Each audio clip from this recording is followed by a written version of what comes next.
Ricciardo had his F1 comeback turned upside down at Zandvoort after a crash in FP1 left him with a broken hand, with Liam Lawson stepping in, who is undoubtedly trying to get into the AlphaTauri full-time for 2024. It represents both a complication for Ricciardo and his ambitions of getting back into the Red Bull, but also an opportunity for Lawson to prove that he should be on the grid for next season. During FP2, Piastri hit the barrier at turn 3, pushing the limits a little bit too much, and replays showed that the yellow flags for Ricciardo behind came too late as he was already committed into the corner, at which point Ricciardo, to avoid a collision with Piastri, drove into the barrier. Describing the incident and what he felt afterwards, Ricciardo said, "I remember coming into turn 3, I had already gotten into the corner and then saw Piastri, so it was either hit him or hit the wall. When I hit the wall, I didn't have enough time to take my hands off the steering wheel, so the wheel came back and hit my hand. It's really unfortunate and frustrating, but I'll try to recover as quickly as I can. Obviously, I'd like to get back soon, but I also want to ensure we do things the right way so I come back strong and competitive. I wish the team well, and I'm sorry for the change in plans again. It's a chance for Liam to have a go, and I wish him and the team a strong weekend." The incident, and then especially the outcome, was massively unlucky for Ricciardo. Drivers don't always take their hands off the steering wheel even when they know that they're going to crash. Leclerc, for example, in qualifying when he went into the barriers, actually held onto the steering wheel the entire time, and so whether it was the speed or the angle, the fact that the wheel snapped back and then broke Ricciardo's hand is just really unlucky. X-rays after the crash showed Ricciardo broke a metacarpal bone in his left hand, and on Saturday he travelled to Barcelona to a specialist to get surgery right away. In a post-race post on Instagram, Ricciardo, in his usual upbeat style, said the surgery was a success with screws and plates now in his hand to help expedite the recovery. In terms of a timescale of when he will come back, the usual recovery time for a metacarpal break can be anything from 10 to 12 weeks. However, as Christian Horner said, F1 drivers are not normal people. Or what is certain, even though officially it hasn't been announced as I'm recording this video, is that he will definitely have to miss the Italian Grand Prix this weekend. There is then a 1-week break before the next race in Singapore, but that is also not great because even if somehow he is fit enough to race in Singapore, that is not a track that you want to be returning to after a broken hand. It's tight, it's bumpy, there's 19 corners in quick succession, so it means you're constantly working the steering wheel and putting stress through your hands, and that is not even getting into the heat and humidity that the drivers are also forced to deal with. At the moment, Singapore is the absolute earliest point of return for Ricciardo before a week later we go to Japan. It's a very tricky one because from everything that Ricciardo has said, I don't think he's willing to risk an early return as soon as possible before he feels that he's really able to perform at least close to 100%. The thing is, Ricciardo's objective this season is kind of different to every other driver. Ricciardo isn't necessarily looking to score as many points as possible for the championship. He is trying to show Red Bull that the high quality driver that we know he's been in the past is still there and that he is still good enough to maybe even drive for Red Bull in 2024. If it was Gasly or Alonso, for example, who had just sustained this injury, they would be wanting to get back as soon as possible because in Gasly's case, he doesn't want to lose out to his teammate, and Alonso wouldn't want to lose out to Hamilton in the championship.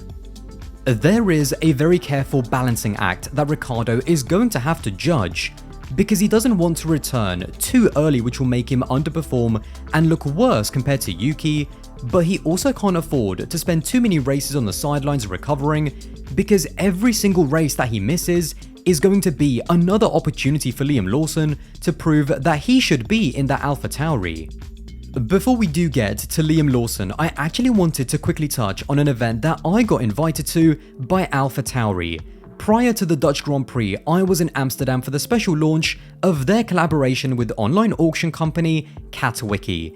Towery are doing a special auction that's live right now, auctioning off objects from AlphaTauri's history.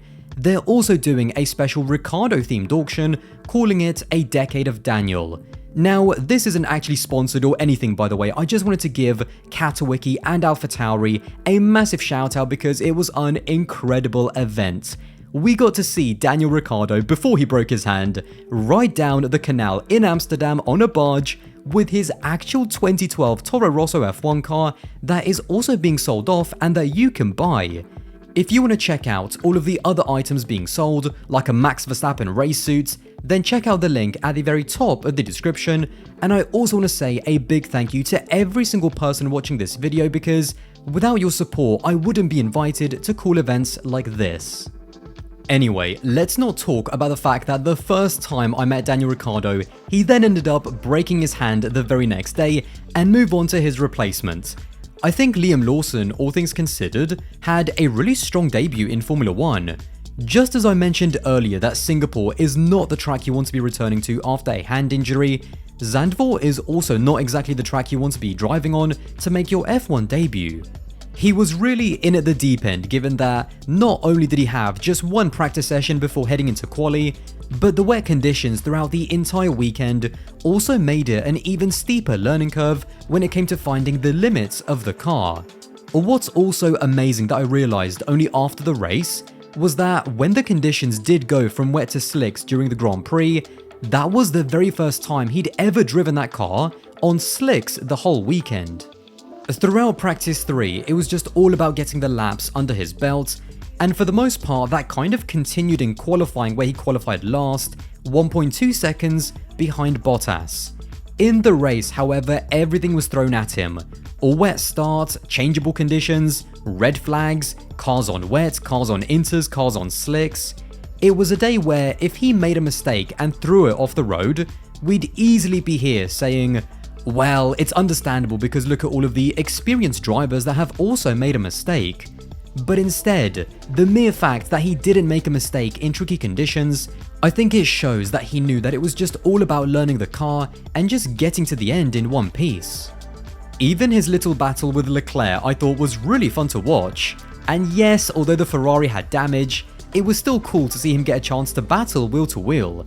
The only slight thing that he got in trouble with was a 5-second time penalty for impeding, but that was only because AlphaTauri had to double stack their drivers, and Lawson in the tight pit lane was stuck waiting for Yuki and blocking Magnussen. In the end, a P13 finish in front of Bottas and Magnussen on the track is a really strong start. He knows that this race was all about building the foundations. He now knows the team, he now knows the car, and heading next time to Monza, which is a track that every single driver knows really well given that basically every single European single-seater championship races around there, that is the race where we're able to see more of what he can do and more of his potential with the right preparation. Lawson currently sits second in the Super Formula Championship, with the last 2 races happening back-to-back around Suzuka, but that is not until October the 27th. That is the weekend of the Mexican Grand Prix, which means that, depending on when Ricciardo decides to return, Liam Lawson can race in Monza, Singapore, Suzuka, Qatar, and Austin until he'll have to race in the finale in October. Ricciardo breaking his hand, although massively unfortunate, has really spiced up the Red Bull AlphaTauri driver situation, where essentially you have 5 drivers all fighting to be in 3 different seats. Liam Lawson in that car puts a real spanner in the works because although he was already in contention to be promoted to AlphaTauri for next season, there's no better way to prove your potential than by actually being in the car and being in charge of your own destiny. Now, granted, what the realistic expectations should be for Lawson in Monza and what will be considered a good stint before Ricciardo returns is difficult to say. Let's not forget that the AlphaTauri is not a good car, and so, although I don't expect Lawson to be scoring points, I think how he matches up to Tsunoda in comparison to Ricciardo when he returns will be the best evidence for us and also for Red Bull. It was always looking more and more likely that if either Yuki or especially Ricciardo missed out on the chance to step into the Red Bull for 2024 if Checo was dropped, then perhaps both of them would just be retained and Lawson would just have to do another year on the sidelines. But if Lawson really impresses and compares well against Yuki, to the point where the team feels that that seat would be better served developing him in 2024, then there is absolutely a scenario where the team might just feel like for the future having a Tsunoda-Lawson lineup and cutting ties with Ricciardo is the best way forward. Having Lawson in that car has given the Red Bull AlphaTauri driver dilemma yet another twist. However, let me know what your predictions are for how you think Lawson will get on at Monza, and let me know what you think a good race weekend for him would be up against Tsunoda that would make Red Bull stand up and put pressure on Ricciardo. Well, there you have it. If you did enjoy this video and want to support the channel, then don't forget to subscribe, that would be massively appreciated, and I'll see you in the next one.